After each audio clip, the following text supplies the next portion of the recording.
E se eu te dissesse que ficar rico não tem nada a ver com sorte, talento ou oportunidade? E se fosse, na verdade, uma ciência exata, com leis tão previsíveis quanto as da matemática?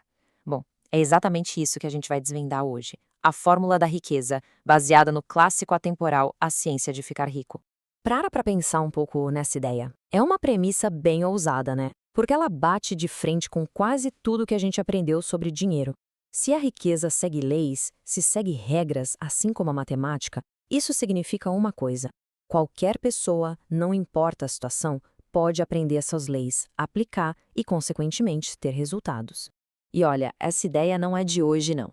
Mais de um século atrás, Wallace D. Wattles já afirmava com todas as letras: existe uma ciência para enriquecer, uma ciência exata como a álgebra ou a aritmética. O raciocínio dele é super direto.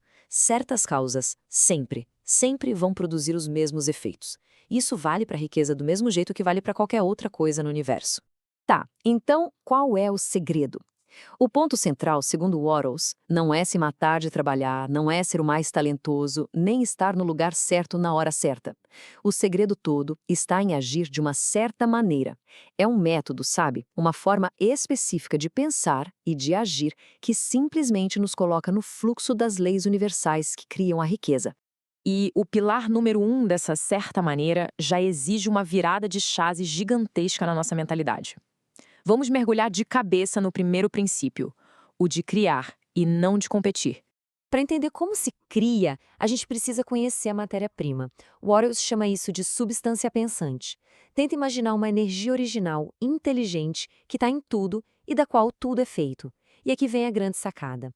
Um pensamento claro, firme, quando ele é impresso nessa substância, ele manifesta a forma exata daquele pensamento na nossa realidade. E essa imagem aqui deixa a diferença bem clara. De um lado, a mente competitiva. É aquela que acredita que o bolo é pequeno, que a oferta é limitada, que para um ganhar, o outro tem que perder. É o jogo da escassez. Do outro lado, a mente criativa. Ela funciona a partir da abundância. Ela sabe que pode criar o que quiser a partir daquela matéria-prima, gerando uma riqueza nova, sem precisar tirar absolutamente nada de ninguém. E isso leva a gente a uma conclusão muito poderosa. O universo, a vida, quer que cada pessoa tenha tudo o que precisa para se expressar, para crescer. E para entrar em sintonia com essa força toda, o caminho é um só. A gente precisa se tornar um criador e não um competidor. Ok, mas como a gente conversa com essa substância criativa? Como é que a gente consegue imprimir nossos pensamentos nela? É aí que entra a ferramenta essencial que o autor chama de a ponte da gratidão. E olha, a gratidão aqui não é só dizer obrigado, tá? É uma frequência, é uma sintonia. Manter um estado de gratidão genuíno por aquilo que já se tem é o que alinha nossa mente com as forças criativas do universo. É a gratidão que abre a linha direta com a fonte de toda a riqueza. Já a reclamação, a insatisfação, elas cortam essa conexão na hora. Então, como usar essa ponte na prática? O processo é bem direto.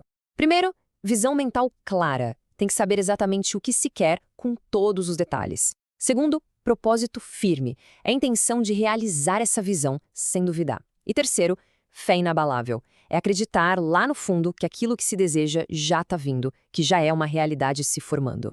A clareza aqui é tudo. Como o próprio livro diz, é impossível transmitir uma ideia que não se tem.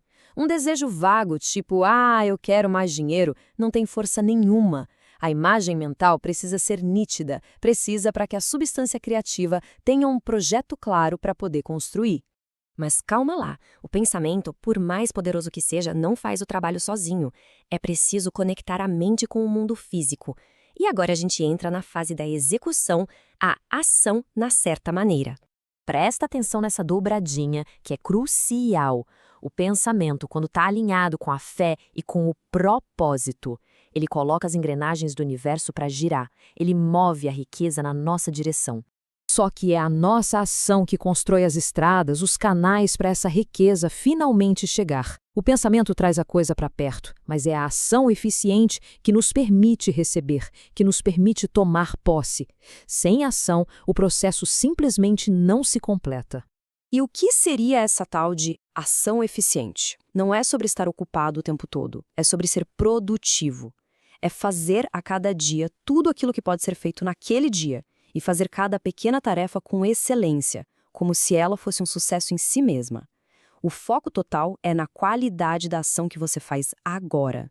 E isso se resume a 4 princípios práticos. Primeiro, agir agora. O poder está sempre no presente. Segundo, ser maior que a sua posição atual, ou seja, entregar mais valor do que esperam de você. Terceiro, focar na perfeição de cada ato, por menor que seja. E quarto, transmitir uma impressão de crescimento em tudo que se faz. Pessoas que crescem atraem mais crescimento. Ok, agora que a gente juntou todas as peças desse quebra-cabeça, chegamos na grande síntese de todo o processo. Esta é, finalmente, a fórmula da riqueza. É isso. A ciência de ficar rico no fim das contas pode ser resumida nesta equação. Uma fé inabalável na sua visão, somada a um propósito firme para realizar essa visão, tudo isso alimentado por uma gratidão constante e, claro, manifestado através da ação eficiente. O resultado, segundo a obra, é a riqueza garantida. E qual é o propósito maior por trás de tudo isso? O Atos deixa uma perspectiva que é bem poderosa e até provocadora. Fique rico. É a melhor maneira de ajudar os pobres. A ideia é que, ao se tornar uma pessoa criadora, uma fonte de riqueza e inspiração, é possível gerar um impacto positivo muito maior no mundo do que permanecendo na pobreza. E tudo isso nos deixa com uma pergunta. Uma pergunta para a ação.